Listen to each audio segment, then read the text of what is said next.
जी हाँ, दोस्तों आज की इस वीडियो के माध्यम से हम बात करेंगे एमपी कॉलेज एडमिशन 2024 के बारे में। दोस्तों अगर आपने सेकंड ईयर में और थर्ड ईयर में एडमिशन लिया है, चाहे गवर्नमेंट कॉलेज हो, चाहे प्राइवेट कॉलेज हो, चाहे आपने रेगुलर मोड में एडमिशन लिया हो, चाहे आपने प्राइवेट मोड में एडमिशन लिया हो, जब हम अपने कॉलेज में एडमिशन ले लेते हैं यानी कि एडमिशन फीस को भर देते हैं, तो एडमिशन फीस भरने के बाद में हमें कुछ डॉक्यूमेंट हैं, वो डॉक्यूमेंट हमें सबमिट करने होते हैं। कौन-कौन से डॉक्यूमेंट हैं हमें अपने कॉलेज में जमा करना है, चाहे हम रेगुलर के स्टूडेंट हो, चाहे हम प्राइवेट के स्टूडेंट हो, कौन-कौन से डॉक्यूमेंट है वो हमें जमा करना है, वो मैं बताऊँगा। कॉलेज में दस्तावेज जमा करने की जो पूरी लिस्ट है वो मैं आपको बताऊँगा, ठीक है? सारी इन्फॉर्मेशन आपको बताने वाला हूँ, तो वीडियो को शेयर कर देना सभी के साथ। कोई भी डाउट हो कमेंट करना। मिलते हैं अगले वीडियो में। सॉरी अभी तो वीडियो स्टार्ट ही हुआ है। चलिए देख लेते हैं कि हमारी जो लिस्ट है वो कौन-कौन सी रहने वाली है डॉक्यूमेंट को सबमिट करने की। जो रेगुलर के स्टूडेंट और प्राइवेट के स्टूडेंट उनमें कुछ डॉक्यूमेंट का डिफरेंट आएगा, वो कौन-कौन से डिफरेंट आएगी वो मैं आपको बता दूँगा। जैसे कि ई-प्रवेश के माध्यम से जो प्रमोशन फीस होती है वो रेगुलर स्टूडेंट को सबमिट करनी होती है, तो उसकी रिसिप्ट मिलती है, वो केवल रेगुलर स्टूडेंट को जमा करना है, प्राइवेट स्टूडेंट को जमा नहीं करना है। एमएमवीवाई, एमएफजेकेवाई योजना का जो लाभ लेते हैं, वो रेगुलर स्टूडेंट को इसकी रिसिप्ट जमा करनी होती है, प्राइवेट को जमा नहीं करनी होती है। स्कॉलरशिप है जो कि प्राइवेट को नहीं मिलती है, रेगुलर को ही मिलती है, तो वो भी उनकी जो रिसिप्ट है वो जमा नहीं करनी है प्राइवेट वालों को, ठीक है? बस ये कुछ डिफरेंट होते हैं।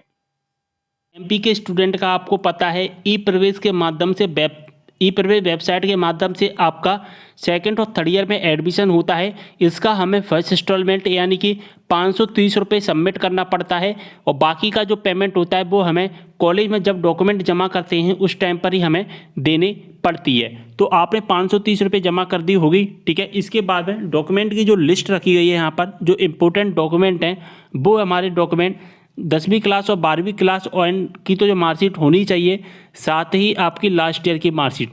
लास्ट ईयर का मार्कशीट का मतलब क्या है कि जैसे कि आप सेकंड ईयर में एडमिशन ले रहे हैं, फर्स्ट से सेकंड में जा रहे हैं, तो लास्ट ईयर का मतलब कि फर्स्ट ईयर की मार्कशीट आपके पास होनी चाहिए। इसके बाद में अगर आप थर्ड में जा रहे हैं तो लास्ट ईयर की मार्कशीट यानी कि सेकंड की होनी चाहिए, साथ ही यहाँ पर आपकी फर्स्ट ईयर की मार्कशीट आपके पास होनी चाहिए, यानी ठीक है। समझ में आ गई बात? तो ये सभी जो मार्कशीट आपके पास में होनी चाहिए। इसके बाद में समग्र आईडी, आपकी समग्र आईडी होगी, वो समग्र आईडी चाहिए आपको, ठीक है। समग्र आईडी एमपी के स्टूडेंट की होती है। अगर आपको समग्र आईडी निकालना नहीं आता तो आप मुझे कमेंट करना, मैं आपके लिए अलग से एक सेपरेट वीडियो बना दूंगा। इसके बाद में हमें ज़रूरत पड़ती है जाति प्रमाण पत्र की। जाति प्रमाण पत्र यानी कि कास्ट सर्टिफिकेट। अगर आप ईडब्ल्यूएस के स्टूडेंट हैं तो ईडब्ल्यूएस का लगेगा, अगर ईडब्ल्यूएस से नहीं भरा तो उसको हटा देना। अगर आप ओबीसी हैं तो ओबीसी का जाति प्रमाण पत्र होता है, एससी का होता है, एसटी का होता है, ठीक है। और ये सभी डॉक्यूमेंट हैं दोस्तों आपको डिजिटल लगाने हैं, डिजिटल सर्टिफिकेट आपको देने हैं। जो डिजिटल बनते हैं ना वो देने हैं, जो अब नए बन रहे हैं, पुराने वाले नहीं चलेंगे। या आपने जो पहले जमा किए हैं रजिस्ट्रेशन के टाइम जो भी जमा किए हैं फर्स्ट ईयर में, वो वाले डॉक्यूमेंट आपको यहाँ पर देने पड़ेंगे, ठीक है। इसके बाद में होता है हमारा डोमिसाइल सर्टिफिकेट। डोमिसाइल सर्टिफिकेट यानी कि दोस्तों मूल निवासी प्रमाण पत्र। कौन सा? मूल निवासी प्रमाण पत्र आपको देना पड़ेगा, ठीक है।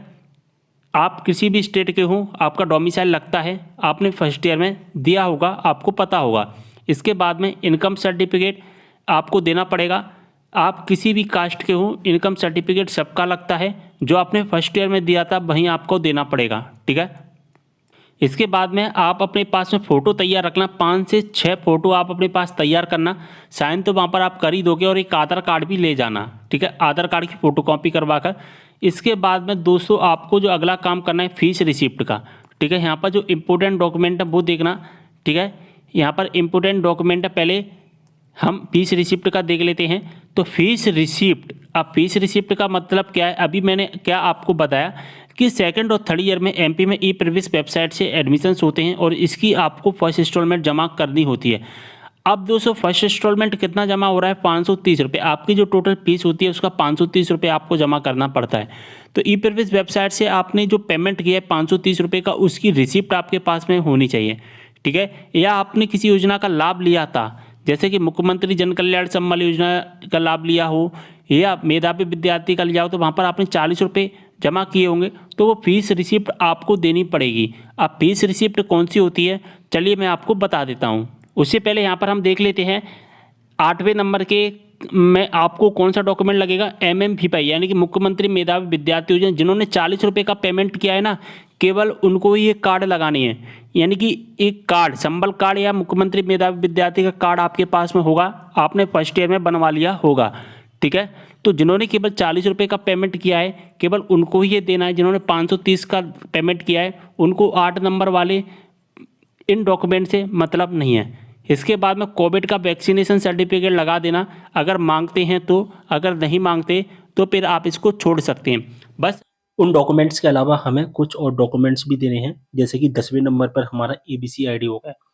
आप सभी को पता होगा कि एक एबीसी आईडी हमें देनी होती है, ठीक है। एबीसी आईडी अगर आपने क्रिएट नहीं की तो क्रिएट कर लेना, ठीक है।